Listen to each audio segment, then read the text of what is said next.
दुःख जितकं मोठं, अनुभव तितकाच दांडगा आणि माणसांची पारखही. आयुष्यात दुःख आलंच नाही तर सुखाची किंमत कशी कळणार आणि स्वतःची ओळख देखील होणार नाही. आपण शोधच घेणार नाही स्वतःचा. अहो, दुःखात पोळलेला माणूस कधीच एकटा नसतो. तुम्ही जगाच्या पाठीवर कुठेही जा, अनुभव आणि माणसाचा स्वभाव हे त्याचे खरे सोबती असतात. काही लोक सोन्यात गुंतवणूक करतात, काही लोक माणसांमध्ये गुंतवणूक करतात.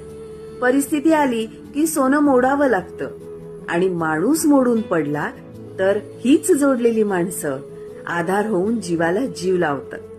गुंतवणूक वेळेची, भावनांची, आपलेपणाची, काळजीची, विश्वासाची आणि अपेक्षा कसली तर फक्त प्रेमाने समजून घेण्याची, वेळेला साथ देण्याची. माणूस आहोत आपण, व्यवहार काय करताय